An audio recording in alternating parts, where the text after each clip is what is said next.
My best friend texted, "Dude, I have a video you need to see. It's about your wife." I replied, "Send it." The clip showed her with my boss at a hotel. I didn't confront her, just forwarded it to HR and her parents. I, 35 male, have been married to my wife for 6 years, together for 9 total. No kids. We'd been trying for 2 years, though now I'm realizing she probably wasn't trying as hard as she claimed. My best friend since college texted me last Thursday afternoon. We're tight. He was my best man, I was his. He doesn't text me dramatic stuff unless it's real. Best friend. "Dude, I have a video you need to see. It's about your wife." Me. "What kind of video?" Best friend. "Just call me when you can, or I can send it, but you need to prepare yourself." Me. "Send it." He did. 38 seconds. That's all it took to destroy my marriage. The video was taken from across a hotel lobby, my wife walking arm in arm with a man I recognized immediately, my boss, regional director. The guy who promoted me twice came to my wedding, shook my hand every Monday morning with that big smile. They were laughing. She was leaning into him the way she used to lean into me. Then they got into an elevator together. The video ended with the doors closing on them. I called my best friend immediately. "Where did you get this?" "My cousin works at that hotel, front desk. She saw them check in together yesterday. She recognized your wife from our wedding photos I have on social media. She texted me immediately, then sent the video." "Check in together?" "Same room. She watched them get the key card. One room, one night." I sat there for probably 5 minutes, just staring at my phone. The video. Play, pause, play, pause. That laugh she does when she's genuinely happy. The way her hand rested on his arm like it belonged there. 6 years of marriage, gone in 38 seconds. Here's the thing about me. I'm not a confrontational guy, never have been. I process things internally, make decisions logically, then act. Some people scream, throw things, demand explanations. I plan. My best friend asked what I was going to do. I told him I'd call him back. Then I made 3 decisions in about 20 minutes. Decision 1. HR. My company has a strict policy about supervisor-subordinate relationships. It's in the handbook. Any romantic involvement between managers and their direct reports must be disclosed immediately. Failure to do so is grounds for termination. My boss has been sleeping with his direct report's wife. I don't know if that's technically covered, but it sure as hell falls under conduct unbecoming and conflict of interest. He's made decisions about my salary, my promotions, my projects, while sleeping with my wife. I forwarded the video to our HR director with a brief email. I believe this constitutes a conflict of interest and potentially violates our code of conduct. The woman is my wife. The man is my direct supervisor. I'm requesting an immediate investigation and a change in my reporting structure pending resolution. Decision 2. Her parents. My in-laws are traditional. Church every Sunday, dinner every Wednesday, judgmental about everything. They've always been decent to me, if a little cold. I think they wanted their daughter to marry richer, but they accepted me eventually. I forwarded the video to my mother-in-law with a simple message. I thought you should see this before I file for divorce tomorrow. Decision 3. A lawyer. I called a divorce attorney my co-worker recommended after his split. Left a message explaining the situation, asked for an emergency consultation the next morning. Then I went back to work, finished my project, responded to emails, attended a 3 p.m. meeting where my boss presented quarterly numbers and smiled at me twice. I smiled back. When I got home at 6:30 p.m., my wife was already there. Normal evening. She was making dinner, pasta, garlic bread, the smell of oregano in the air. "Hey babe," she said, kissing my cheek. "How was work?" "Good. Yours?" "Fine. Busy." I bet. We ate dinner together, watched some TV. She went to bed around 10. I stayed up, working. By 11 p.m., consequences were already starting. My mother-in-law had called her husband. They'd watched the video together. She'd tried calling my wife 6 times, all ignored because my wife was asleep and her phone was on silent. But I could see the notifications lighting up her screen from across the room. The HR director had responded to my email. "This is being treated as urgent. Please come to my office first thing tomorrow. Do not discuss with your supervisor." My lawyer had confirmed a 7 a.m. meeting. I slept on the couch. Told her I'd fallen asleep watching TV when she found me there in the morning. She left for work at 8. I left at 6:45. The dominoes were already falling. She just didn't know it yet. Update 1, 4 days later. Holy crap, this blew up. Okay, here's what happened. Friday morning, 7 a.m. Met with the divorce attorney. She was direct. In this state, adultery doesn't significantly affect asset division, but it can affect alimony. Document everything. Don't move out of the house, don't hide assets, play this clean. She prepared initial paperwork. Filing would happen Monday unless I changed my mind. 8:30 a.m. Met with HR. The director looked uncomfortable. We've reviewed the video and confirmed the individuals. We've also pulled hotel records. This wasn't a one-time occurrence. There have been multiple reservations under your supervisor's corporate card. Multiple. Not once. Multiple. We're placing him on administrative leave pending investigation. You'll report to his superior temporarily. I have to ask, did you know about this before sending the video? No, my friend's cousin works at the hotel. She recognized my wife. I'm sorry you found out this way. Me too.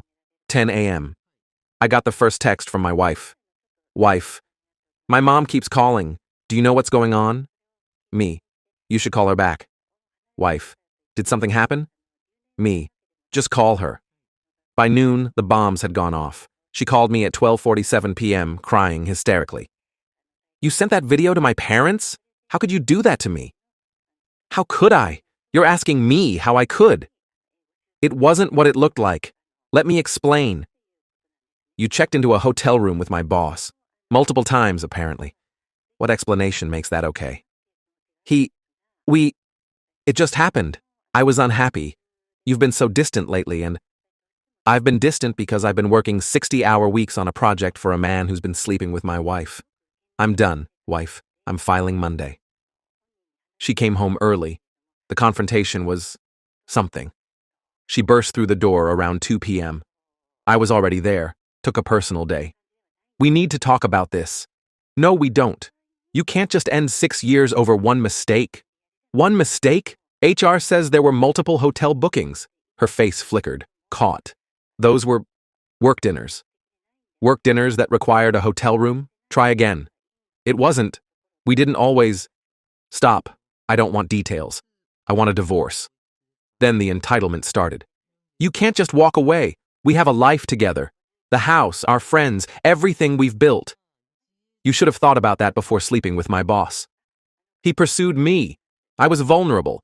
You've been neglecting me for months. So your response to feeling neglected was to cheat instead of talking to me.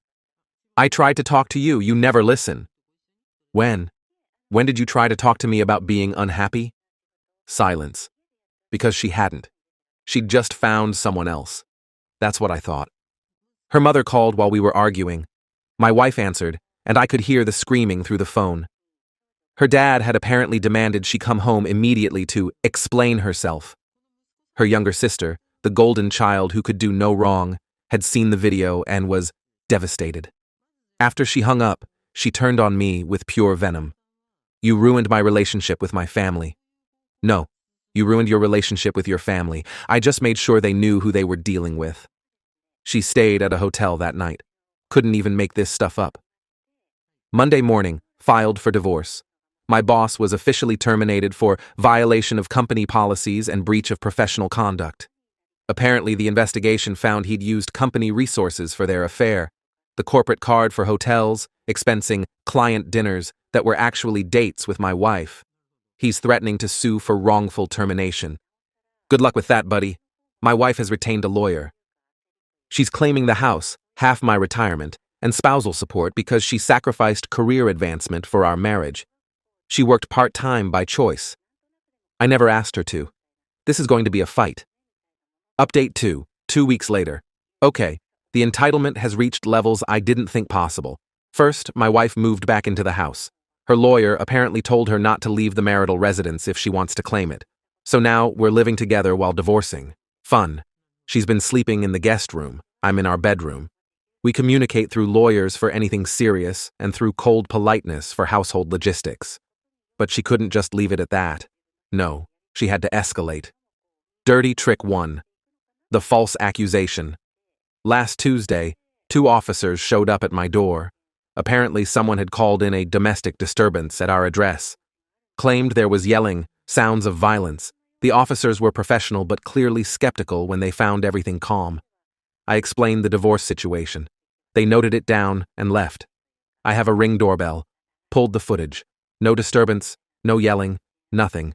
Told my lawyer. She documented it as potential harassment.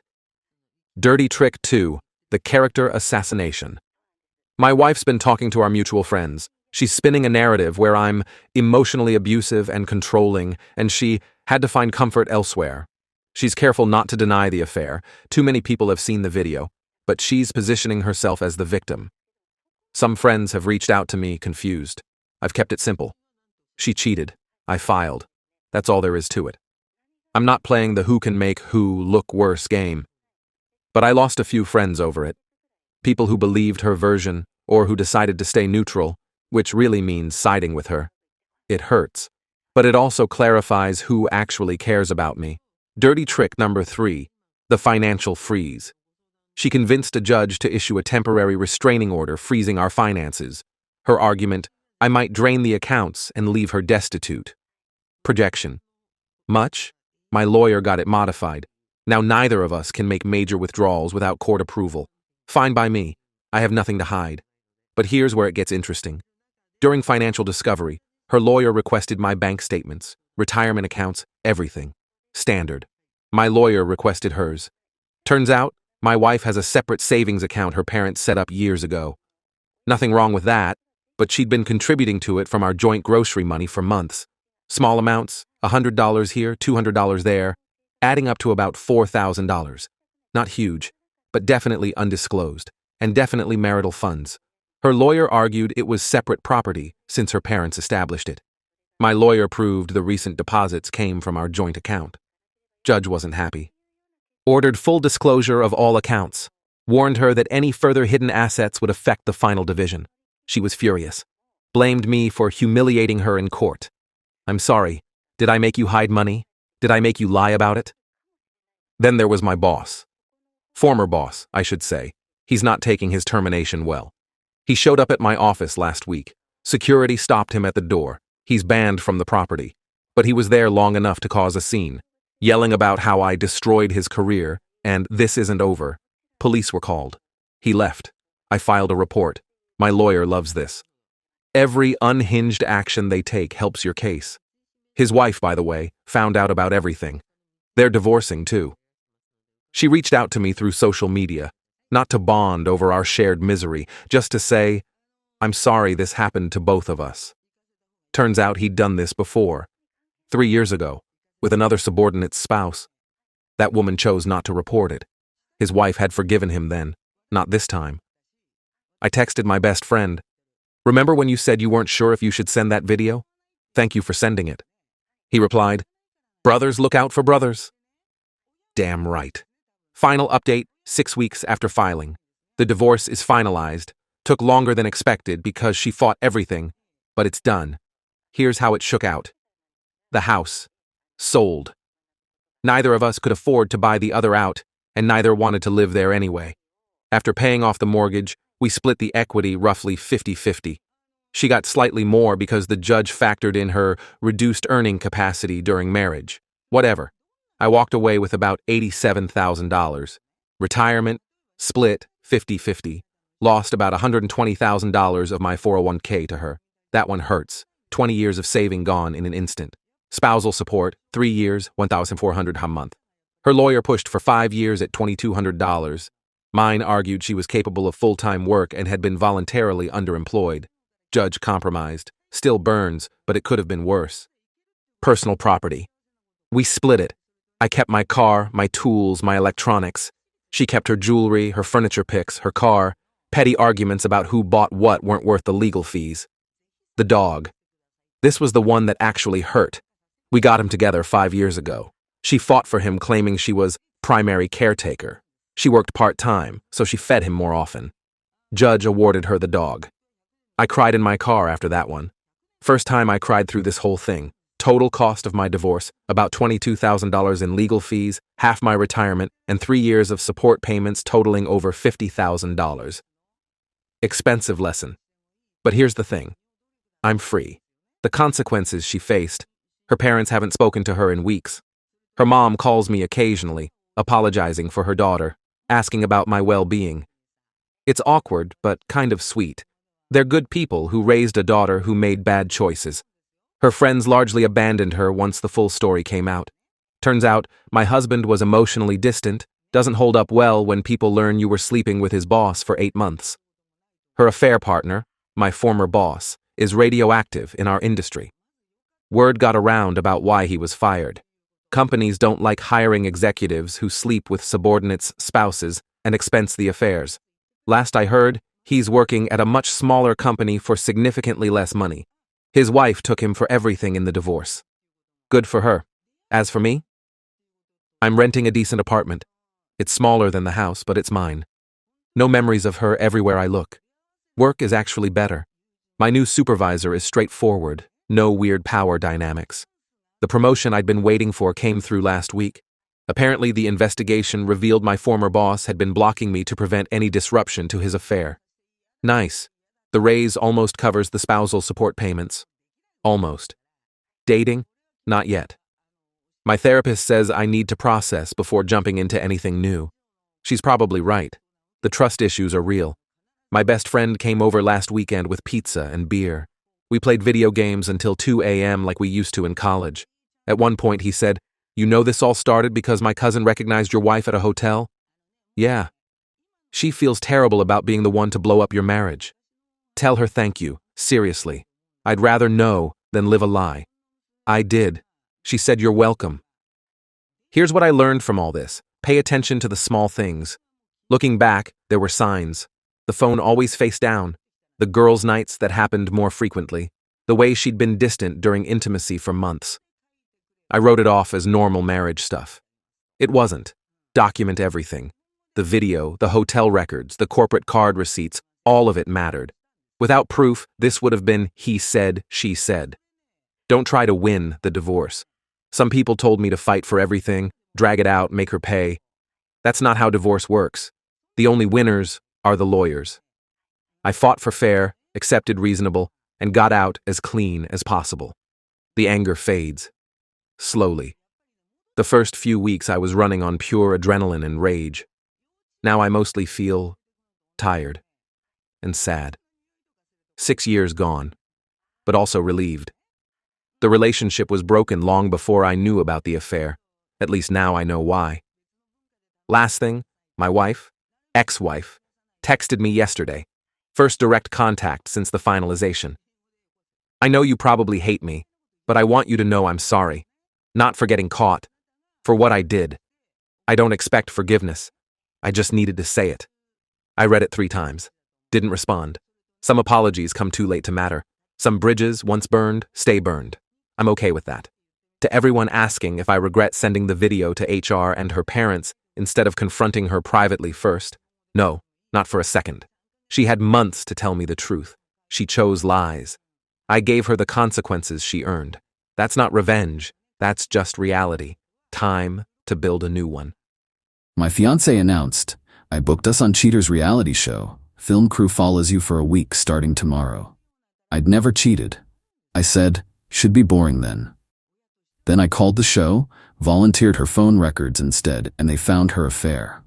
When the cameras showed up and surprised her with her side guy, I, 35 male, was making breakfast when my fiancé walked in with her phone, grinning like she'd won the lottery. Guess what I did? 3 years together, 8 months engaged, wedding in 4 months. I should have known that smile meant trouble. What? Remember that show Exposed, the one that catches cheaters? My stomach dropped. Yeah, I signed us up. Well, I signed you up. The camera crew starts following you tomorrow morning at 6 a.m. For a whole week, they're going to document everything. I put down the spatula. Why would you do that? Because you're always working late, always on your phone, always with emergencies. I need to know the truth. The truth is I'm a project manager at a software company. Late nights happen. You've known this since we met. Well, now I'll have proof you're not cheating, or proof that you are. Either way, I'll know. She was so pleased with herself, literally bouncing. The cruise starts at 6 a.m. tomorrow. They follow you everywhere for 7 days. Then we film the big reveal episode where I get to see all the footage. I stared at her. You're serious? Dead serious. I already signed the contracts. They're locked in. Something clicked in my brain. People who accuse you of cheating out of nowhere should be boring then. I don't cheat. We'll see. She actually giggled, then left for her Saturday morning yoga class. I stood there for maybe 2 minutes. Then I Googled the production company, called the number, got a receptionist. Hi, my fiancé just signed me up for your show Exposed. I'm supposed to be followed starting tomorrow. Oh, yes, we have your case file. She submitted evidence of suspicious behavior, very concerned about infidelity. Here's my question. If she can sign me up to be investigated without my knowledge, can I sign her up the same way? Pause. That's an unusual request. I'll volunteer everything. My phone, my computer, my work schedule, my emails. Complete transparency. But I want the same for her. Fair's fair, right? Hold on. She put me through to a producer. Guy named Rick. This is Rick. You want us to investigate your fiancé instead? In addition to, she wants to catch me cheating. I've never cheated, but she's been acting weird for months. Defensive about her phone, new gym routine, yoga classes at odd hours. I think she's projecting. Projecting? Accusing me of what she's actually doing. Silence. Then, if we found evidence of her cheating, would you consent to us filming the confrontation? Absolutely. Even if it airs on TV, she signed me up for TV. She gets what she signed up for. More silence. We'll need her phone access. She keeps her passcode in our shared notes app. Cloud backup too. I'll send everything, but I want this to be a surprise, just like she surprised me. This is highly irregular. So is ambushing your fiancé with a camera crew. Check her phone. If I'm wrong, I look paranoid and stupid. If I'm right, you get better TV than following me to boring meetings all week. Rick laughed. Send me the information. If we find something, we'll pivot the whole show. Sent him everything. Her phone passcode, her iCloud login, her car's GPS history, all of it. Then I texted her. Hey babe, just FYI, I'm totally fine with the show. Nothing to hide. This'll be fun. Her response. See? That's what I wanted to hear. Love you. Sure you do. That night, her phone buzzed while she was in the shower. Text preview on the lock screen from Danny, Jim. Thursday night, still good? My place at 10? Thursday night. My actual late work night. When I'm genuinely at the office until 9 p.m. Took a photo of the text preview. Sent it to Rick. His response, oh, this is going to be good. Update 1. The crew showed up at my place at 6 a.m. Sunday. 3 people. Camera operator, sound guy, and Rick the producer. My fiancé was jitty. Made them coffee. Chatted about the show. I'm so excited to finally know the truth, she said. Rick smiled at her. Truth is definitely coming. Before we start, updated consent forms. Legal requirement. She signed without reading. I read every word. Lots of language about any party involved, and evidence discovered during filming, and right to air all footage obtained. The crew followed me around all day Sunday. Filmed me doing laundry, grocery shopping, watching football. Absolutely riveting television. Monday, they followed me to work. Sat in on my meetings, filmed me eating a sad desk salad for lunch. Watched me stay until 7 p.m. for a deadline. My fiancé texted around 5. Anything interesting happening? Me, just work. Told you it'd be boring. Tuesday, more of the same. The crew was clearly getting bored. Rick pulled me aside during my lunch break. We went through her phone. My heart rate spiked. And guy named Danny, personal trainer at her gym. They've been together for 7 months, meeting at his apartment every Thursday night and Sunday mornings during her yoga classes. 7 months. Over half our engagement. The texts are explicit, and there's a lot of discussion about your income, your job, your family's money. What kind of discussion? Rick showed me his phone. Screenshots of her text to Danny. He makes $140,000 and his parents are loaded. If once we're married, I can divorce him in a year and get my share. Why wait, Danny? Because the wedding's already paid for and his family will give us money as gifts. I'm thinking at least $50 in wedding gifts, plus his 401k has like $200 in it. I felt sick. There's more, Rick said.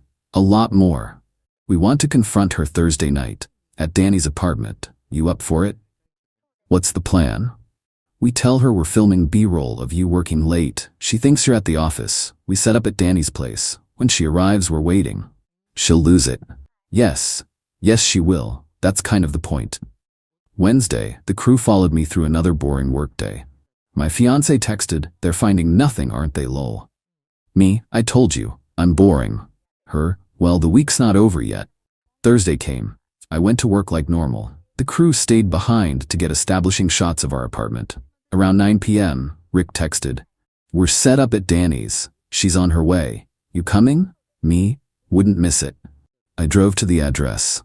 Apartment complex on the north side.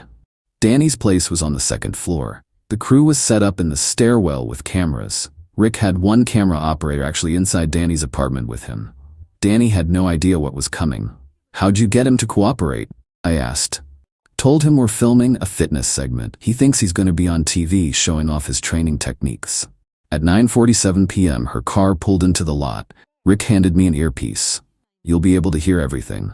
When I give you the signal, come up." I watched from my car. She walked up the stairs, knocked on Danny's door. He answered. Through the earpiece I heard, "Hey babe." Her "Hey, come in, Danny." Then chaos. Rick and the exterior camera crew came around the corner. "We're here from Exposed. You two know each other pretty well, don't you?" My fiancé's voice went shrill. What is this? "This is the show you signed up for. The one that catches cheaters. Congratulations, you're the cheater. You can't, I didn't consent to this." "Actually, you did. Read your contract. Any evidence of infidelity discovered during the investigation may be used for the episode. You signed it." Rick texted me. Now. I got out of my car, walked up the stairs. The exterior camera swung to me. My fiancé saw me and went white. "What are you doing here?" "Surprise. I called the show after you signed me up, told them to check your phone instead." Guess what they found? Danny stepped forward. "Bro, I swear I didn't know you two were." "Shut up, Danny." Rick pulled out a tablet. "We have 7 months of messages, 312 texts between you two, 43 meetings at this location, and this is my personal favorite." He turned the tablet to show her texts about my income, about divorcing me, about the wedding gifts. My fiancé started crying. "This isn't fair. You tricked me." "No, you tried to trick me. I just had the receipts. We can work through this. We're done. You have until Sunday to get your stuff out of my apartment." "You can't kick me out. It's my apartment, my lease. You're not on it." "Yes, I can." She turned to Danny. Tell him we're in love." Danny looked like he wanted to dissolve into the floor. I mean, Danny. "Look, I didn't know you were still getting married. You said you were leaving him." "I am leaving him for you." Danny backed into his apartment. "Yeah, I don't think this is going to work out." He closed the door, locked it. My fiancé pounded on it. Daniel, open this door." Rick was eating this up, both cameras rolling. She turned on me. "This is your fault. You're never home. You don't pay attention to me. You drove me to this." "I drove you to plan a wedding while texting another guy about divorcing me for money? That's impressive driving. I love you. You love my salary. There's a difference." I walked away, got in my car, drove home. Rick called 10 minutes later. "That was amazing television. The episode airs in 2 weeks. You're going to be very popular." "Great. I'm also going to be single. Better than being married to that." Fair point. Update 2 Sunday morning, I changed the locks. Called a locksmith at 7 a.m., had new keys by 9. My fiancée showed up at 11 with her mom and sister. I had my brother there as backup. She tried her key. Didn't work. Pounded on the door. "Open this door." I opened it. Kept the chain on. "You have 3 hours to pack your stuff." "That's it." Her mom pushed forward. "You can't do this. She lives here. She's not on the lease. This is my apartment. I'm allowing her to collect her belongings. That's all the law requires. She has rights. Not to my apartment. She doesn't." 3 hours. I let them in. My brother stood by the door with his phone out, recording everything. My fiancé's sister immediately started. "You're such an asshole. She made one mistake." 7 months and 312 texts isn't one mistake. It's a lifestyle choice. My fiancé was crying, packing. "Where am I supposed to go?" "Danny's place seems available. He won't answer my calls." Shocking. Her mom tried a different approach, soft voice, tears. She's my baby. She's scared. Can't you find it in your heart to forgive her? No, she loves you. I pulled out my phone, showed her the screenshots of the texts about my money, about the divorce plan, about the wedding gifts. Her mom went quiet. Still think she loves me? More packing. Her sister kept trying to start arguments. I ignored her. At hour 2, my fiancé tried a different angle. Came over while her mom and sister were loading boxes. I'm sorry. Really, truly sorry. I was stupid and scared and I made terrible choices. Can we please talk alone? No. You're not even going to try? You weren't trying when you were sleeping with Danny. You weren't trying when you were planning to divorce me. You were trying to trap me in a marriage for financial gain. That's not a mistake. That's fraud.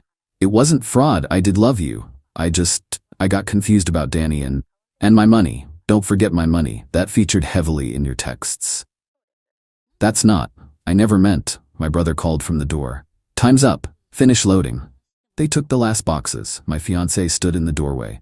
You'll regret this when you're alone and you realize what you threw away. I'm not the one who threw this away. You are. Goodbye. Closed the door. Locked it. My brother and I fist bumped. That was intense, he said. That was necessary. The next week was chaos. She started texting from different numbers. I blocked them all. Her mom called my parents. That went poorly for her. My mom is protective of her kids.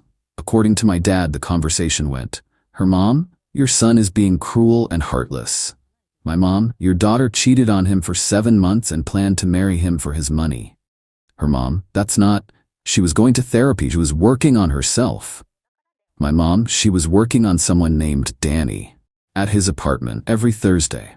Her mom, you people are all horrible. My mom, your daughter is a gold digger and a liar. Have a blessed day. Love, my mom. Wednesday, my fiancé showed up at my office. Building security called me. There's a woman in the lobby claiming to be your fiancé. She's demanding to see you. We're not engaged anymore. Please escort her out. She's refusing to leave. I came down. She was crying in the lobby, making a scene. Please, just 5 minutes. Let me explain. There's nothing to explain. You cheated. You planned to use me. It's over. The show airs tomorrow. Please, please call them and stop it. I'll do anything. You signed the consent forms. I can't stop it. You did this. You could have just broken up with me quietly. You didn't have to make it public. You made it public when you signed us up for a reality show. You just thought you'd be the hero of the story. Surprise. Security escorted her out. My boss called me upstairs. What was that about? I explained everything. Showed him the texts, the timeline. He leaned back. Damn. Good thing you found out before the wedding. Yeah. Take the rest of the day. Get your head straight. Episode airs tomorrow, right? Yeah. Probably going to be a lot of attention. You okay with that? Have to be. Thursday night, the episode aired. I watched with my parents and brother. It was brutal. They showed everything. The boring footage of me working. Her text to Danny about my money. The Thursday night confrontation. Danny shutting the door in her face. Her pounding on his door. The best part? They found more texts. Ones Rick hadn't even shown me. Her to her best friend. I'm gonna milk this marriage for everything. His family has money and he's too stupid to make me sign a prenup. Easy target. Her to Danny. 2 more months until the wedding. Then I just have to wait a year. California law means I get half of everything earned during the marriage. His promotion means $160 salary. Half of that for a year is $80 in my pocket. Plus the 401k split. I'm looking at $150k minimum. My dad muted the TV. She really said all that? Apparently. My mom was crying. Oh honey, you could have. I know, but I didn't, and now I'm free. The episode went viral. Over 1 million views online in 3 days. Comments were savage. Play stupid games, win stupid prizes. She really thought she was slick. Danny closing the door is the funniest thing I've ever seen. My phone was exploding. Friends, old coworkers, people I hadn't talked to in years. Everyone had seen it. My fiancé tried calling from another new number. I answered this time. What? My life is ruined. Everyone knows I can't go anywhere without people recognizing me. I lost my job. You lost your job? They said having public moral scandals reflects poorly on the company. This is your fault. No, this is your fault. You cheated. You planned to use me. You signed up for a TV show. These are consequences of your actions. I hope you're happy. I'm getting there. Hung up, blocked that number too. Update 3, final. The episode aired 6 weeks ago. Life has been different. My ex completely imploded. According to mutual friends who are now just my friends, she's moved back home with her parents. Can't find work because she's the first result when you Google her name. The clip of Danny closing the door on her has 3 million views on TikTok. She tried to sue the show. Her lawyer told her she had zero case since she signed extensive consent forms. She tried to sue ME for orchestrating her public humiliation. That got dismissed in 10 minutes. Judge literally said you can't sue someone for the consequences of your own freely chosen actions. Her mom sent a cease and desist to my parents demanding they stop slandering her daughter. My dad's lawyer sent back a letter that basically said, "Truth isn't slander. Have a nice day." Danny lost his job at the gym. Apparently, that guy from the cheating show isn't great for business.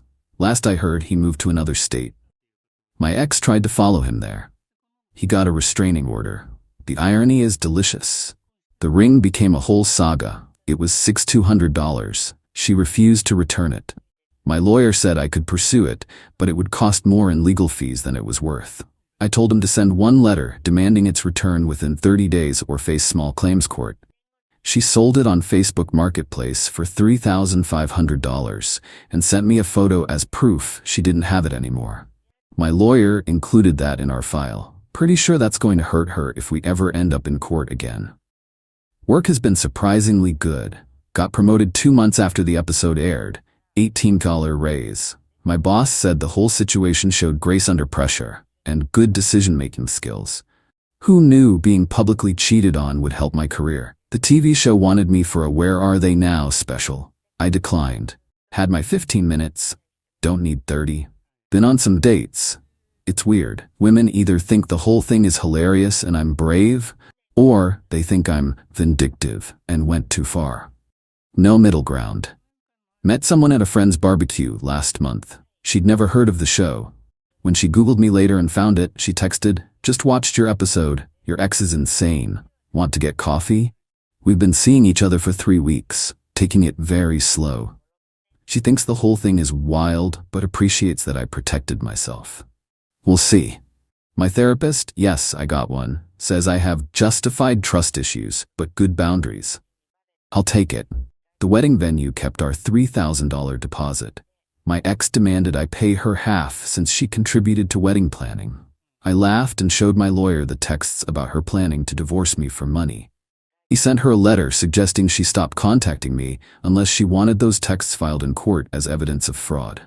Radio silence since then. Her sister sent me a Facebook message last week. "I hope you know you ruined her life over one mistake. She's depressed, barely leaving her room, can't find work. This is on you." I replied she was going to marry me fraudulently, divorce me, and take my money. She didn't make one mistake. She made hundreds of calculated decisions over 7 months. What happened to her is what happens when you treat people like ATMs. Block me or I'll block you. She blocked me. Honestly, some days I feel bad. She's a human being who's suffering. But then I remember the texts, the planning, the casual way she discussed using me. And I stopped feeling bad. She wanted to catch me cheating so badly that she volunteered us for reality TV. Never occurred to her to check herself first. That's not just irony, that's karma. My brother still jokes about Danny closing the door. That's going in the history books as the greatest reality TV moment ever. The show sends me residual checks, $143 so far. I donate them to a men's mental health charity. Feels right. Ran into her best friend at a coffee shop 2 weeks ago. She glared at me. "You know she tried to kill herself, right?" My stomach dropped. "What?" Called me crying, said she couldn't take it anymore. I had to talk her down. "Is she okay?" "No thanks to you. I didn't cheat on her. I didn't plan to use her. I didn't sign us up for TV. She did all of that. You didn't have to air it. She signed the forms. She wanted reality TV. She got it. I'm sorry she's struggling, but that's not on me." She left. I sat there shaking, called my therapist from the parking lot. Did I go too far? Did you force her to cheat? No. Did you force her to plan to marry you fraudulently? No. Did you force her to sign up for a reality show? No. Then you didn't go too far. She made choices. Choices have consequences. Her mental health struggles are real and valid, but they're not your responsibility. Especially not when she was planning to exploit you. That helped, but I still felt sick for a few days. The thing is, I did love her. Before all this, I was excited to marry her. Build a life. The betrayal hurts. The public nature of it all hurts. But what hurts most is knowing I was just a mark to her. A paycheck. An easy target. I'm doing okay now. Better than okay. New job, responsibilities, new relationship starting. Apartment feels like mine again. Replaced all the furniture she picked out. Donated her stuff that got left behind. Repainted. It's a fresh start. My dad asked if I regret how public it all became. Honest answer? Sometimes. Late at night, I wonder if I should have just broken up quietly. But then I remember, she was going to marry me under false pretenses. Take my money, divorce me, leave me financially damaged and emotionally destroyed. The TV show didn't ruin her life, her choices did. I just made sure those choices had consequences. And yeah, maybe I could have been more private about it. But she tried to make me look like a cheater on national TV. She just didn't count on the cameras turning on her instead. Play stupid games, win stupid prizes. She played, she won. End of story. As for me, I'm good. Actually good. Not perfect, not healed completely, but genuinely okay. And honestly, that's better than being married to someone who saw me as an investment portfolio instead of a partner. The show's producer Rick sent me a fruit basket last month with a card. Thanks for the Emmy nomination. No, seriously. They got nominated. For my misery. Hollywood's weird. But hey, at least some good came out of it. I spent my savings on her rehab. The day she got clean, she dumped me for her sober coach, saying we had nothing in common anymore. I sent her an invoice for medical support on her way out. She laughed until her credit score tanked and her new guy left her. I, 32 male, just got dumped by my girlfriend of 4 years, and I'm sitting here looking at my bank account with exactly $847 left in it. 4 years ago, I had $68,000 saved up. Let that sink in. Her name doesn't matter anymore. We met when I was 28, she was 26. Normal relationship stuff at first. Dinners, movies, weekend trips. She had this energy that just pulled everyone in. 6 months in, I noticed she was drinking more than usual. A year in, it was pills. By year 2, it was both plus whatever else she could get her hands on. I'm not gonna sit here and act like I'm some hero who stuck around out of pure love. Part of me thought I could fix her. Part of me was just too deep in to walk away. But I did love her. That part was real. The real spiral started about 18 months ago. She lost her job, marketing coordinator at some startup. Then lost the next one. And the next one. Each time it was, they didn't understand, or the boss had it out for me. Never her fault. Never the showing up late reeking of vodka or the 3-hour lunch breaks. I was covering rent by then. Her half, my half, all of it. She moved into my place temporarily, which turned permanent real quick. I made decent money as an HVAC technician, owned my own small company with 2 employees, but watching $2,400 go out every month just for rent, while she contributed nothing, started wearing on me. But here's the thing, I kept thinking she'd get better. She'd promise to get help, cry, tell me she needed me, and I'd believe it. Every time. The breaking point came last January. I came home and found her passed out in the bathroom. Not sleeping. Passed out. There was vomit, blood from where she'd hit her head on the sink, and for about 30 seconds I genuinely thought she was dead. That was the day I told her. Rehab or we're done. No more chances. She actually agreed. Looked me in the eyes and said she was ready. Said she wanted her life back.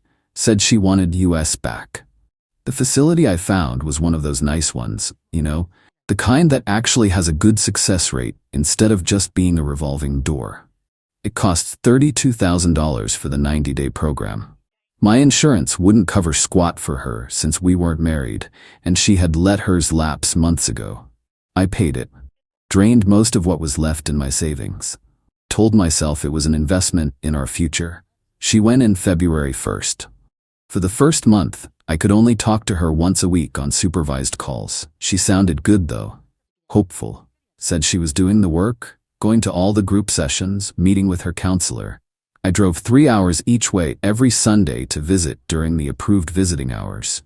Month 2, she sounded even better. Clearer. Like the person I'd fallen for was coming back. She told me she loved me, that she couldn't wait to start fresh with me, that she was going to make everything up to me.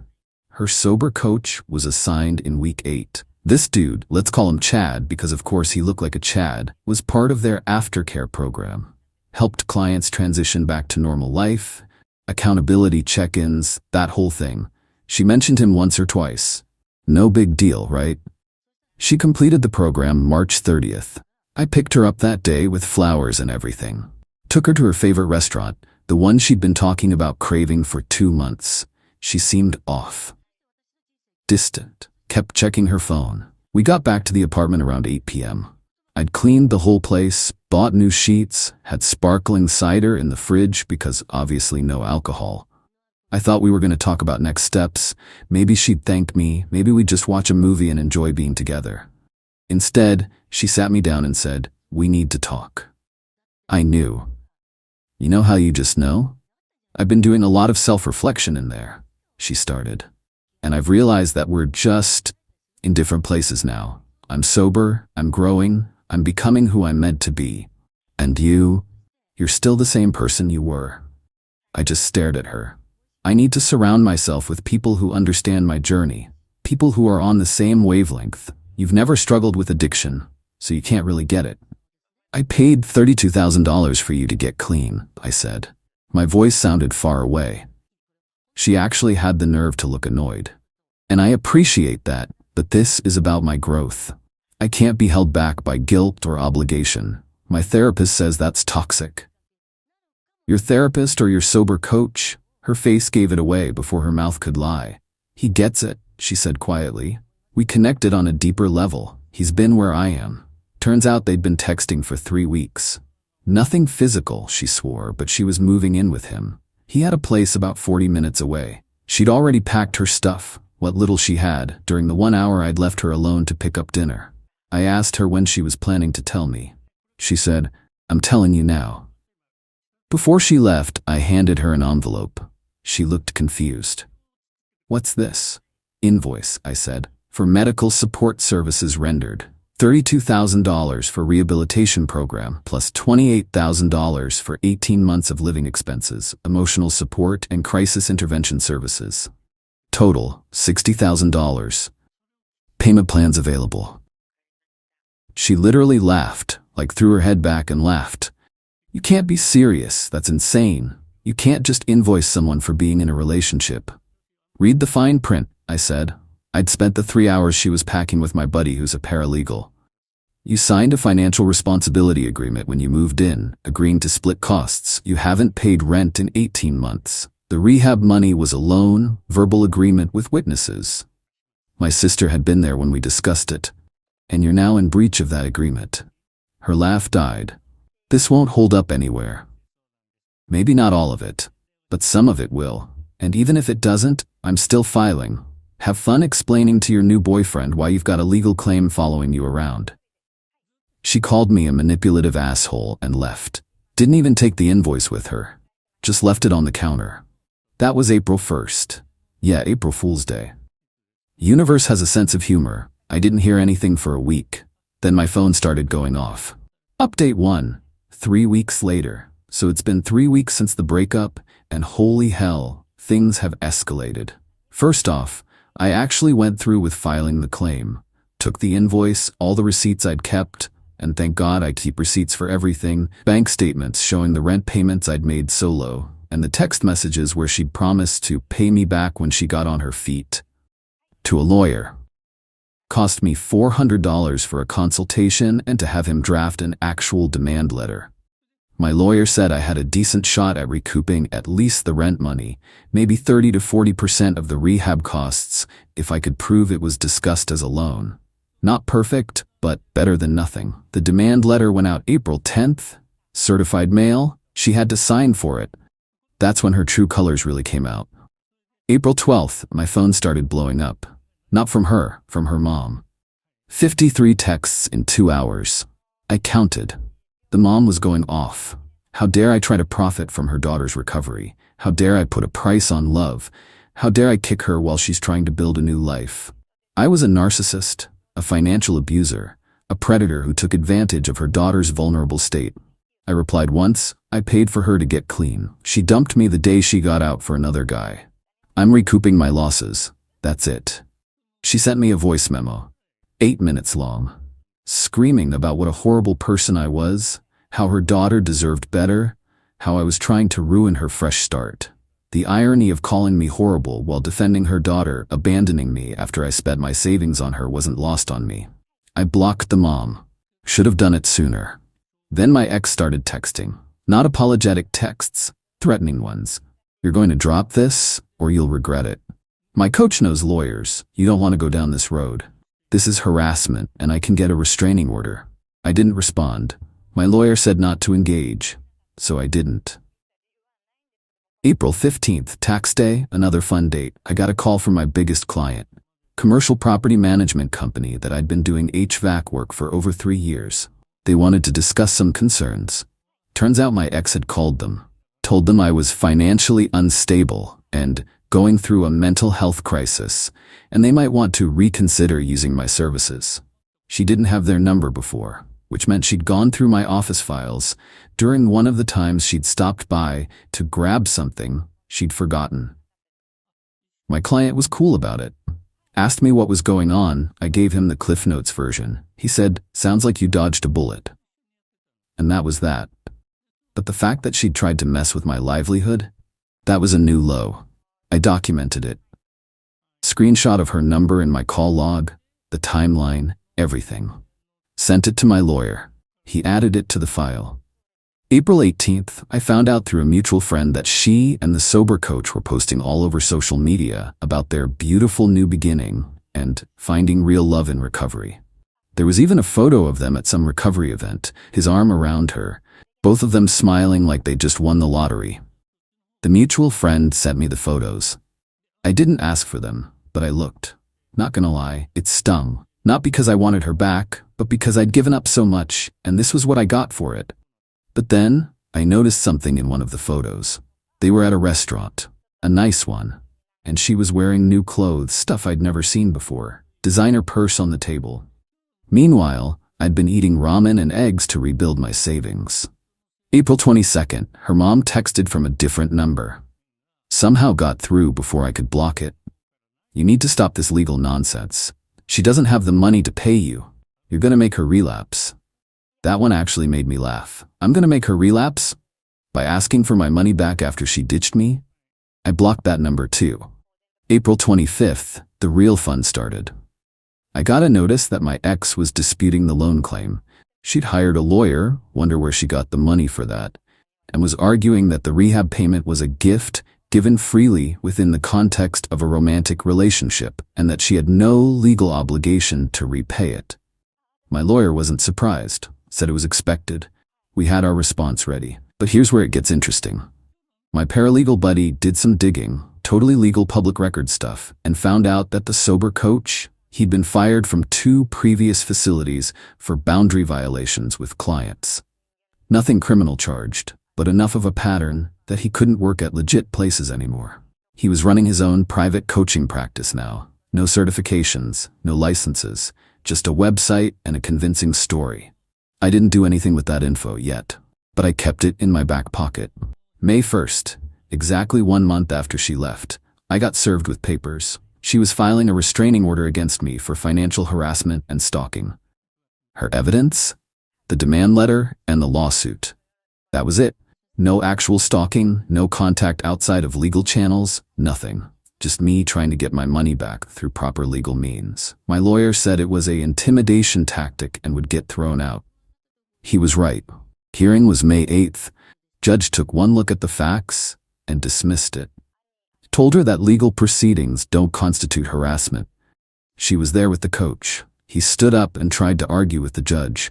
The judge shut him down real quick and threatened him with contempt. Watching that felt better than it should have. After the hearing, she tried to approach me in the hallway. The coach grabbed her arm and pulled her back, whispered something in her ear. She looked at me with this mix of anger and something else. Maybe regret? Hard to tell. I kept walking. May 10th, my lawyer called with news. We'd done a credit check on her as part of the lawsuit discovery process. Her credit score had tanked. She'd opened 3 credit cards in the last month, probably to pay for the lawyer and her new lifestyle, and was already maxing them out. One of the cards was in default.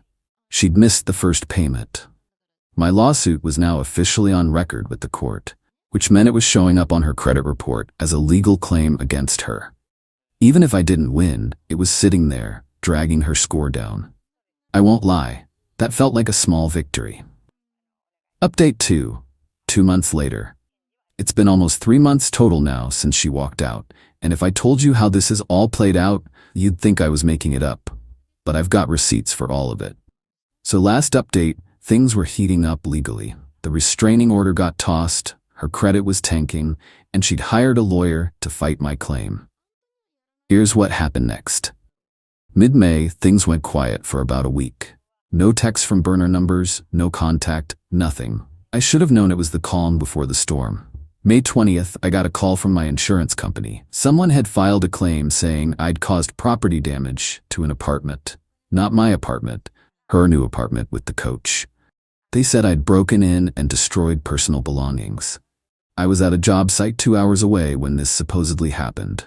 Had 3 witnesses, including my client, who could confirm I was there from 9 a.m. to 6 p.m. I gave the insurance company all the info, they investigated, and the claim was flagged as fraudulent within 2 days. But it gets better. When the insurance investigator pushed back and asked for evidence, my ex apparently said she'd made a mistake about the date, then changed her story to say it was emotional damage, not physical. The whole thing fell apart. The investigator straight up told me this was one of the most blatant, false claims he'd seen, and asked if I wanted to pursue charges. I said I'd think about it. Added it to the pile of evidence my lawyer was building. May 28th, the coach reached out. Not through a lawyer, directly to my phone. No idea how he got my number since I'd changed it after blocking the mom. His message: "Hey man, I think we got off on the wrong foot. Let's talk this out like adults. She's really stressed about this lawsuit and it's affecting her recovery. You seem like a good guy. I'm sure we can work something out."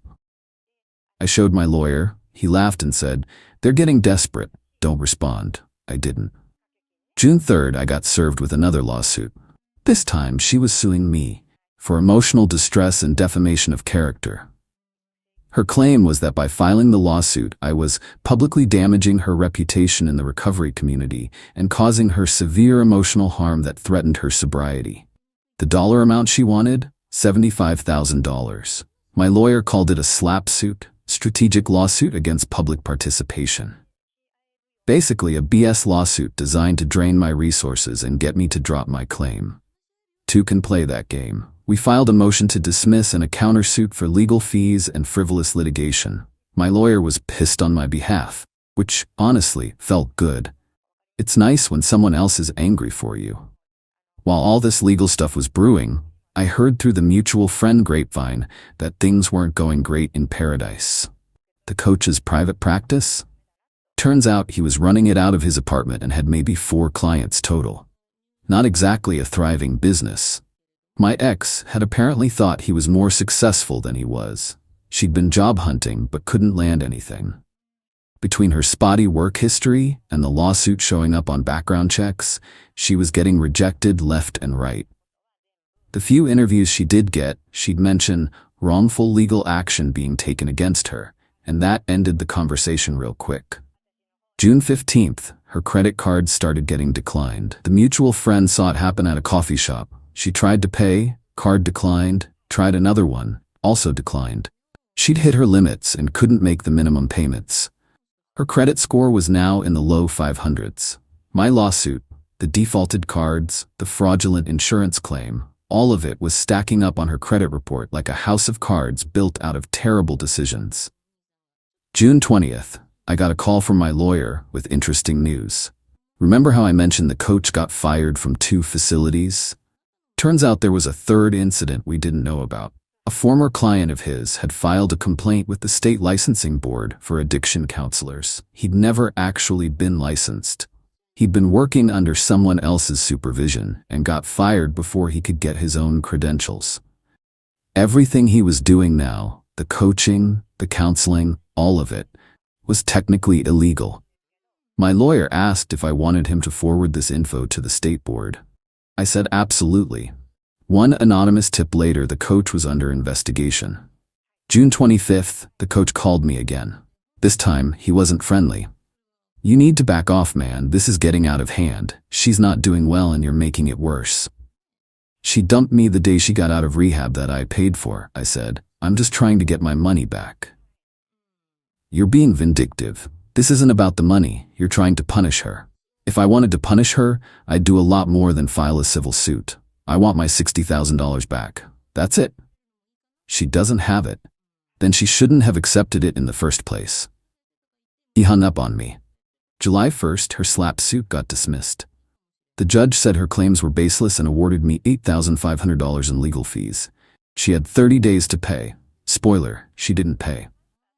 July 8th, things started falling apart on their end. The mutual friend told me the coach and my ex were fighting constantly. Money was tight, she wasn't working, he wasn't making much, and now they had legal fees piling up, plus the $8,500 judgment against her. The state board investigation was moving forward. He'd been ordered to cease all coaching activities until the investigation concluded, so his income dropped to basically zero. July 12th, I got a text from a number I didn't recognize. "Please drop the lawsuit. I'm sorry. I'll pay you back, but I need time. Please." It was her. New number. I forwarded it to my lawyer. He replied to her with a formal settlement offer.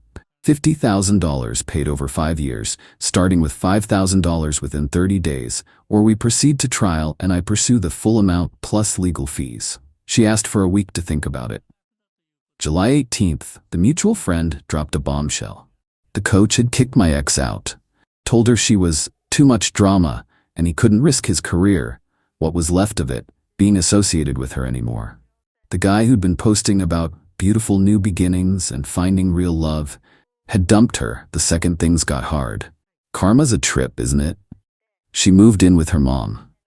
The same mom who'd sent me 8-minute screaming voice memos about what a terrible person I was. July 20th, she accepted the settlement offer. Her lawyer sent over the agreement. $50,000 over 5 years, 6% interest, monthly payments of $900. If she missed 2 consecutive payments, the full amount became due immediately. I signed it. So did she. Final update. 4 months later. It's been about 4 months since the settlement was signed, and I figured I'd give you all a final update since so many people have been messaging me asking what happened. The first payment was due August 18th. It was late. Came through August 23rd with no explanation. I documented it, but let it slide since the agreement said 2 consecutive missed payments would trigger the full balance. September's payment was on time. October's was 3 days late. November's was on time again. She's been keeping up with it barely. My lawyer set it up so the payments go into a separate account automatically, so I don't have to think about it unless she misses one.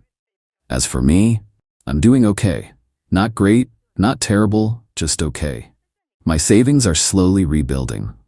I picked up 2 new commercial contracts in August and business has been steady. I'm not where I was before all this, but I'm not in the hole anymore either. Currently sitting at about $9,000 saved up. It's something. I haven't dated anyone. Not because I'm still hung up on her, I'm not, but because the whole thing left me kind of numb to the idea of relationships. My sister keeps trying to set me up with people, and I keep making excuses. Maybe eventually. I heard through the mutual friend that my ex is working at a call center now. Not glamorous, but it's income. The mom apparently kicked her out in September after they had a huge blowout about the settlement payments, so she's renting a room in someone's house now. The sober coach? Last I heard, the state board revoked his ability to practice. He moved to another state. No idea if he's still trying to run his coaching business somewhere else, or if he finally gave up. I saw my ex once in October. Total accident. We were at the same grocery store. She was in the cereal aisle, I was grabbing milk. We made eye contact. She looked away first. I kept walking. Didn't say anything, neither did she. Part of me wanted to feel something, anger, satisfaction, something, but I just felt tired. Tired of the whole situation. Tired of being reminded of it. The hardest part hasn't been the money or the betrayal or even the legal stuff. It's been the realization that I spent 4 years of my life on someone who was never going to appreciate it. That I drained my savings trying to save someone who didn't want to be saved, at least not by me. My therapist, yeah, I started seeing one in June, says I need to stop thinking of it as wasted time and start thinking of it as a learning experience. I'm trying. Some days are easier than others. Do I regret filing the lawsuit? No. I needed to do something. I couldn't just let her walk away with my money and my dignity. Even if I never see most of that $50,000, at least I didn't roll over. Do I think she learned anything from this? Honestly? Probably not. People like her don't connect their actions to consequences. Everything that happened to her, the credit damage, the coach leaving, losing jobs, she probably blames all of that on me. I'm the villain in her story. I've made peace with that. Someone asked me in the messages if I still love her. That's a complicated question. I loved who I thought she was. I loved the person she could have been, but the person she actually is. No, I don't love that person. I don't even think I like that person. I'm not going to sit here and pretend I came out of this victorious. I didn't. I lost money, time, and a chunk of my ability to trust people. She's making payments, yeah. But even if she pays every cent over the next 5 years, I'm still out the interest I could have earned on that money, plus the lawyer fees, plus the emotional toll. But I'm not destroyed either. I'm still here, still running my business, still paying my bills, still waking up every day and getting through it. My sister told me last week that she's proud of me for standing up for myself. That hit different. Nobody had said that to me through this whole thing. Everyone was either telling me to let it go or calling me vindictive. Hearing someone say they were proud of me for not being a doormat. I needed that. I don't know what the moral of this story is. Don't date addicts. Don't drain your savings for someone else. Don't expect gratitude from people who can't even be grateful to themselves. All of the above. What I do know is this. I'm done being the person who sets himself on fire to keep someone else warm. That version of me is gone. And honestly, good riddance. If my ex reads this somehow, which I doubt because she'd have to care enough to look, I hope she's actually sober.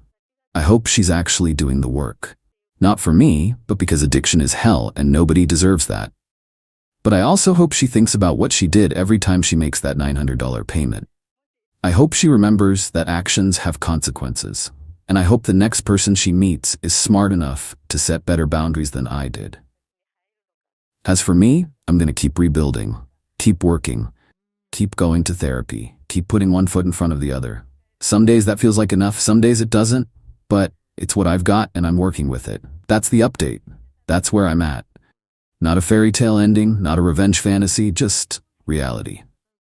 And honestly, after everything, reality is enough. I overheard my wife and son plotting with a lawyer to declare me mentally incompetent to seize my business. I walked in, passed the competency test, fired my son, and divorced my wife, and then... Original post I, 57 male. Still can't believe I'm typing this. My hands are shaking, but I'm weirdly calm, like my brain went into survival mode. So I own a commercial refrigeration company. Started it 28 years ago in a garage, built it up to $12 million annual revenue, 45 employees. My son, 32, has worked there for 6 years as operations manager. Not because of nepotism. Kid actually went to business school, worked at 2 other companies first. I was proud when he joined. My wife, 54, never worked after we got married. She managed the house, raised our 2 kids. Standard arrangement for our generation. I provided well, never complained about her spending. We had our issues like any couple, but I thought we were solid. Last Tuesday changed everything. I came home early from a supplier meeting that got canceled. Around 2 p.m., pulled into the driveway and saw an unfamiliar BMW. Figured my wife had a friend over. Walked in through the garage, heard voices in my home office. The door was mostly closed, but not latched. I was about to announce myself when I heard my son's voice. So realistically, how long does the whole process take? Male voice I didn't recognize. If we can establish a pattern of concerning behavior, maybe 3 to 4 months. The key is documentation. My wife, he's been forgetting things, repeating himself. Last week he couldn't remember our neighbor's name. I'm standing there frozen in the hallway. The stranger? That's good. We need more. Doctor's visits where he seems confused, missed appointments, Any erratic business decisions? My son. He vetoed the Riverside contract last month, made 0 cents financially. That's documented. For context, the Riverside contract was a low-ball bid from a client known for payment issues. I rejected it because I've been in business long enough to spot red flags. My son wanted it to pad his numbers. My wife, what about his temper? He's been more irritable. Yeah, because my wife's been spending like we print money and my son keeps pushing risky deals. The stranger, perfect. Keep detailed notes, dates, times, witnesses if possible. We'll need testimony from both of you about his declining capacity. My son, and once he's declared incompetent, the conservatorship transfers business control to me? Correct. As his son and the operations manager, you're the logical choice. Your mother would handle personal affairs and assets. My wife, how much are we talking for your retainer?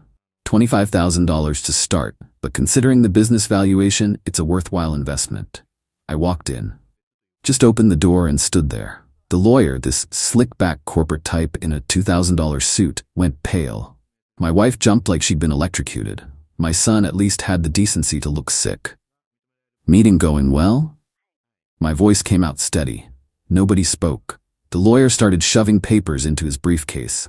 Don't bother, I said to him. You're not getting that retainer. My wife recovered first. Always was quick on her feet. Honey, this isn't what it looks like. It's exactly what it looks like. You're trying to have me declared mentally incompetent to steal my business. My son, Dad, we're worried about you. You've been acting different. Save it. I heard everything. Every word. The lawyer tried to leave, but I blocked the doorway. Not yet. You sit back down and explain the legal requirements for a competency evaluation. He stammered something about needing to leave. Sit down, or I call the state bar right now and report you for conspiring with family members to commit elder fraud. He sat, started explaining, trying to make it sound clinical and necessary. How concerned family members can petition for evaluation, how a medical professional determines capacity, how it's really for the person's own protection. And how much of this did you already file? Nothing yet. This was just a consultation. Get out. All of you get out of my office. The lawyer practically ran. My son tried to say something, but I pointed at the door. He left. My wife stayed. Started crying. You're not thinking clearly. We're trying to help you. You're trying to rob me. Get out. She left. I locked the office door and made some calls. First call, my personal doctor. Explained the situation, asked for an emergency cognitive assessment. He fit me in that same afternoon. Second call, my CPA. Gave him a heads up that things were about to get messy, asked him to prepare complete documentation of all business financials. Third call, a divorce attorney my golf buddy recommended. Left a message. Fourth call, my corporate attorney. Explained everything, asked about steps to protect the business. The cognitive assessment took 2 hours. Memory tests, problem solving, questionnaires. My doctor's known me for 15 years. He was pissed when I explained why I needed it. Your mind is sharp as ever. I'll have a full written report by tomorrow documenting your complete cognitive health. Got home around 7 p.m. My wife was in the living room, red-eyed. My son was there too. My wife, we need to talk about this rationally. Agreed. Here's rational. You two tried to commit legal fraud. I have a witness, that lawyer, and I recorded the whole conversation from the hallway after I walked in. That was a lie, but they didn't know that. My son went white. You recorded us, every word, and tomorrow morning, you're fired. Clean out your desk by 9 a.m. or security will escort you out. My son, Dad, please, I need that job. Should have thought about that before trying to steal my company. My wife, you can't just fire him. That's wrongful termination. He's an at-will employee who just demonstrated catastrophically poor judgment and disloyalty. Watch me. Went to the bedroom, packed a bag. My wife followed, still crying, still making excuses. How they were worried, how I've changed, how they're protecting me. You're protecting yourselves. Don't contact me. My lawyer will be in touch. Stayed at a hotel that night. Couldn't sleep. Just sat there replaying the conversation. 26 years of marriage, raising 2 kids, building a life together. And this is how it ends? With her plotting to declare me insane so she could take everything? The divorce attorney called back at 11 p.m. We talked for an hour. She's representing me as of right now. Update 1 week later. So the entitlement levels have reached absolutely unhinged territory. Day 1 after confronting them, showed up at the office at 6 a.m., had my corporate attorney and HR director meet me, explained the situation with documentation. They were both floored. My son arrived at 8:30, tried to walk past security. His badge didn't work. He called me.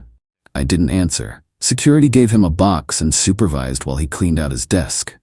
He tried to access his work computer, already locked down by IT. They found him trying to download files to a USB drive. Security confiscated it. The USB had client lists, supplier contacts, our entire operations manual, and financial projections. He wasn't just getting fired, he was planning to compete against me. My corporate attorney sent him a cease and desist by noon. Non-compete clause in his employment contract is ironclad. He signed it 6 years ago without reading it, apparently. Meanwhile, my wife was blowing up my phone. I counted 89 calls and texts that first day. Everything from, "How could you?" to "You're destroying our family," to "I'll take you for everything in the divorce." My divorce attorney's response was beautiful. "Ma'am, your husband has documentation that you conspired to have him declared incompetent. That's elder abuse in this state. You might want to reconsider your tone." Radio silence for exactly 12 hours after that. Then came the financial warfare. Day 3. My wife maxed out every credit card I'd given her. Over $45,000 in charges in one afternoon. Jewelry, handbags, electronics. Even bought an $8,000 handbag. Took screenshots of everything before I called the card companies. Cards canceled within an hour. She also cleaned out our joint checking account. We kept $10,000 in there for household expenses. Gone. Transferred it to her personal account. Joke's on her though. That was our only joint account. Everything else has always been separate. The business accounts, investment accounts, primary checking, all solely in my name. She had access to one account that I used for household bills. Day 4. Got a letter from her attorney, demanding temporary spousal support of $15,000 monthly to maintain the marital standard of living. Also demanding I vacate our marital home and continue paying the mortgage while she lives there. My divorce attorney laughed. Actually laughed out loud. Then sent back a response listing the elder abuse conspiracy, the credit card fraud, and the asset dissipation. Offered $3,000 monthly temporary support and suggested my wife find employment. Day 5. My daughter, 29, called. She lives 2 states away, works as a physical therapist. "Dad, what's going on? Mom's saying you've lost your mind and attacked her?" Explained everything. Sent her the cognitive assessment results from my doctor. The relief in her voice was obvious. I knew something was wrong. She's been weird on the phone lately, asking about your will, about the business structure. I thought she was just being paranoid about getting older. She was planning this, and my brother went along with it. He was driving it. She started crying. I can't believe they'd do this. Neither can I. Then came the really dirty tactics. Day 6. My son filed for unemployment. Listed wrongful termination without cause as the reason. The state sent me a questionnaire. I attached the cease and desist letter, documentation of his attempted data theft, and a signed statement from our HR director. Unemployment claim denied within 48 hours. Also day 6. I got a call from my business insurance company. Someone had filed a claim saying I'd made threatening statements to employees and created a hostile work environment. Anonymous report. I pulled the security footage. My son had been talking to 3 employees in the parking lot the day before he got fired. Those same 3 employees suddenly submitted complaints to HR about my erratic behavior and angry outbursts. Had my HR director interview them separately. Their stories didn't match. Same general themes but different details. Clearly coached. I didn't fire them.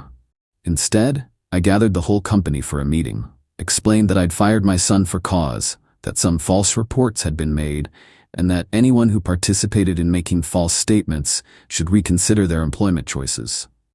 2 of the 3 resigned that afternoon. The 3rd came to my office crying, apologizing, saying my son had promised him a management position when he took over the company. I appreciated the honesty, kept him on with a final written warning. Day 7. My wife showed up at the office. Security called me. I went down to the lobby. She looked awful, hadn't slept. Makeup couldn't hide the stress. "We need to talk." Through attorneys. Please. I'm your wife. You're my soon-to-be ex-wife who tried to have me declared insane. She actually tried to play the victim. I was scared. You've been different, distant. Our son was worried. Our son wanted to steal my company. You wanted access to my money. That's it. Don't dress it up as concern. The kids need help. They're struggling. There it was. What do you mean they're struggling? She froze, realized she'd said too much. What do you mean? Your son, he has some debts, credit cards, a business loan that didn't work out. How much? She wouldn't say. I called my CPA right there, had him run my son's credit, $127,000 in debt, credit cards, personal loans, 2 car leases he couldn't afford, plus a $50,000 loan for some crypto investment scheme that collapsed. That's what this was really about. My son needed money, my wife wanted to maintain her lifestyle, and they decided the easiest solution was to take everything from me. Get out, don't come back. She started crying again. Security escorted her out. That night, I sat in my apartment going through old documents, found my son's employment file. His salary was $95,000. Good money for someone his age, but apparently not enough when you're leasing 2 cars and buying bottle service at clubs. Found old bank statements showing I'd loaned my wife $30,000 2 years ago for home renovations that never happened. Just gone. I'd been funding their irresponsibility for years without realizing it. The betrayal hurt worse than anything. Not the money, I've got plenty. It's that they looked at me and saw a mark. An obstacle. Something to remove. My daughter flew in that weekend. We had dinner. She was furious at them but worried about me. Dad, are you okay? Like really okay? I'm tired, but I'm not crazy. I know you're not. I read the doctor's report. You're sharp as ever. They almost convinced me I wasn't. That's the messed up part. I started questioning myself. That's the real damage. They didn't just try to steal from me. They tried to make me doubt my own mind. Update 2, 3 weeks later. The entitlement has somehow gotten worse. I didn't think that was possible. So my divorce attorney filed all the papers. My wife got served. She immediately hired the most aggressive attorney she could find, this guy who has billboards all over town about fighting for your rights. His first move? Emergency motion for exclusive use of the marital home and $20,000 monthly temporary support. His argument, I'd abandoned my wife and she needed to maintain her standard of living. My attorney's response brief was 30 pages of documented elder abuse conspiracy, financial fraud, and asset dissipation. Attached my doctor's cognitive assessment, the cease and desist to my son, and statements from my CPA about the separate accounts. The hearing was a disaster. For them. My wife showed up dressed like she was going to a funeral. All black, minimal makeup, looking fragile. Her attorney started with the abandonment angle. Judge wasn't buying it. Counselor, your client conspired to have her husband declared incompetent. He has documentation. Why would he stay in that home? Your Honor, those allegations are disputed, are they? I have a signed statement from the attorney who was present at that meeting. Yeah, turns out the scumbag lawyer my wife hired for the conservatorship thing got scared after my corporate attorney threatened him with bar complaints. He gave a voluntary statement to cover himself. Confirmed every word of the conspiracy. Judge denied the emergency motion. Set temporary support at $4,000 monthly, barely enough to cover the mortgage and utilities. No exclusive use of the home. And here's the kicker. Ordered a 50-50 split of household items, with me getting first choice since I'd moved out. My wife lost it in the courtroom. Started yelling about how she couldn't survive on $4,000, how I was trying to make her homeless. Judge, ma'am, your husband alleges you conspired to commit elder abuse. The court is being generous with this support order. I suggest you accept it and retain counsel who will give you realistic expectations. Her attorney tried to recover, but the damage was done. Outside the courthouse, my wife tried to approach me. My attorney blocked her. You're destroying me. I gave you the best years of my life. You tried to have me declared insane. We're done. But the real chaos started after that hearing. My son, desperate and stupid, started calling my business clients, telling them I was having health issues and offering his services as a consultant who knew my systems. 3 clients called me directly. I thanked them for the heads up and forwarded everything to my corporate attorney. We sent cease and desist letters and threatened tortious interference lawsuits. My son's response? He tried to start his own competing business. Filed the LLC papers and everything. Called it Premier Refrigeration Solutions. The problem? His non-compete clause prohibits him from working in commercial refrigeration within 100 miles of my business for 3 years. My corporate attorney sent him a letter. We'd sue him into bankruptcy if he opened. He sent back a response claiming the non-compete was unenforceable and he had free speech rights to contact potential clients. We filed for a temporary restraining order and preliminary injunction. Got a court date for 2 weeks out. Meanwhile, my wife's dirty tricks escalated. She started calling my sister, my elderly mother, my business partners, anyone she had numbers for, telling them I'd had a breakdown and wasn't myself, that I'd turned on my family without reason. My sister called me laughing. She tried to tell me you've lost it. I told her you've always been the sanest person I know and she should get help. My mother called me crying. She's 82 and doesn't need this stress. What's happening? Your wife says such terrible things. I drove to my mom's place, sat with her for 2 hours explaining everything. Showed her the cognitive assessment, explained the conspiracy. She was horrified. I never liked that woman, too concerned with appearances. But I thought she loved you. She loved what I provided. My mom hugged me. You'll get through this, you're strong. But my wife wasn't done. She went to my country club, started telling people I was going through something and implying I was mentally unwell. 2 members called me asking if I was okay. I resigned my membership, wasn't giving her the satisfaction of running my reputation through the mud there. She also tried to access my business accounts, called my bank claiming to be my authorized representative, and needed to verify some transactions. The bank called me immediately. I confirmed she had 0 authority and asked them to flag her number. The preliminary injunction hearing against my son was brutal. He showed up with a bargain attorney who clearly wasn't prepared. My corporate attorney brought documentation of every non-compete violation, every client contact, the LLC filing, everything. Judge granted the injunction. My son cannot operate any competing business, contact any of my clients or employees, or work in commercial refrigeration within 100 miles. Violation means contempt of court. My son stood up and yelled at the judge. This is BS. He can't monopolize an entire industry. I have bills to pay. His attorney yanked him back down. Judge was not amused. Mr. Son, you signed a contract. You're bound by it. And given your conduct attempting to steal data, interfering with business relationships, this court finds you acted in bad faith. The injunction stands, and if you violate it, you'll be explaining yourself from a jail cell. My son stormed out. I later heard he's moved back in with my wife at the house. 2 failures living together. The divorce discovery process has been revealing. My attorney subpoenaed financial records for both of them. Turns out my wife has been hiding money. She had a separate bank account I didn't know about, $83,000 in it. Money she'd been skimming from the household account over the years. She claimed it was her savings, but couldn't explain where it came from.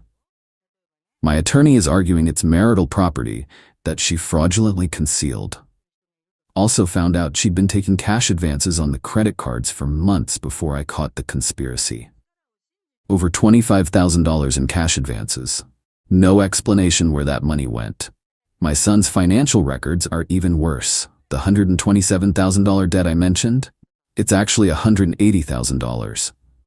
He'd been hiding loans from his mother. My wife had been giving him money without telling me. So the whole conspiracy makes sense now. They're both drowning in debt. They saw my business and assets as the life raft. My daughter has been my rock through all this. She flew back for the injunction hearing, sat in the gallery while her brother got humiliated in court. Afterwards, she told me she'd tried talking to him. He's completely delusional, Dad. Thinks you're the bad guy. Says you overreacted.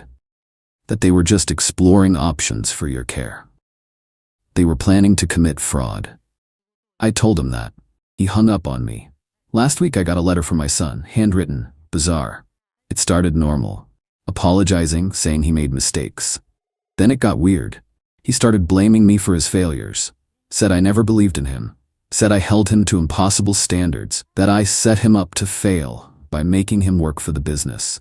No acknowledgement of the conspiracy, no real remorse. Just blame shifting and excuses. I didn't respond. Forwarded it to my attorney in case we need it. Meanwhile, I'm running the business like nothing happened. Promoted my assistant operations manager to replace my son. Guy's been with me 12 years, knows the systems inside and out. Company's actually running smoother now. Had a staff meeting last week, addressed the elephant in the room directly. Some of you know my son no longer works here. Some of you heard stories. Here's the truth. He violated his employment agreement and acted against the company's interests. This is now behind us. We move forward. Nobody asked questions. They could read between the lines. Got preliminary divorce settlement discussions scheduled for next month. My attorney is pushing for a fast resolution. My wife's attorney is stalling, hoping I'll get tired and settle for more. Not happening. I'm petty enough to drag this out as long as needed. The house is becoming an issue though. It's in both our names, worth about $800,000. My attorney wants to force a sale. My wife wants to keep it, wants me to buy her out at full value. I offered 40% of equity, citing her fraudulent behavior and hidden accounts. She rejected it, demanded 60% for her contributions as a homemaker. My attorney's position, she gets 30% max, and that's being generous, given the elder abuse conspiracy. We'll see what the judge says. Final update. 2 months later, it's over. Mostly. The legal stuff is done, the emotional recovery, that'll take longer. The divorce settlement got finalized 3 weeks ago. It wasn't pretty, but it was fair given everything. The judge clearly didn't like my wife's attorney or their arguments. In the final hearing, he spent 15 minutes lecturing about the seriousness of elder abuse allegations and how my wife was fortunate I wasn't pursuing criminal charges. My wife got 35% equity in the house. We're selling it. One of our cars, the older Honda, her personal belongings, $3,500 a month, spousal support for exactly 4 years. Judge called it rehabilitative since she hasn't worked in decades. Half of one retirement account we designated as joint years ago, about $90K. I got the business 100%, was never marital property anyway. All other retirement accounts and investments. My car, 65% equity in the house. The vacation cabin up north, bought before marriage. Her hidden bank account? Judge ruled it was marital property since she couldn't prove separate source. Split 50-50. She was furious. The credit card debt she racked up, all hers. Judge said she deliberately dissipated marital assets and assigned 100% of that debt to her. No exclusive use of the house. We both moved out. It's being sold. Should close next month. My wife tried one last play in the courtroom. Started crying, told the judge she'd given up her career for our family, that I was leaving her destitute. Judge wasn't moved. Ma'am, your husband is providing 4 years of support. That's ample time to obtain employment or education. And frankly, your conduct during this proceeding, the financial fraud, the asset hiding, the conspiracy to declare your husband incompetent, does not warrant the court's sympathy. Her attorney tried to object. Judge shut him down.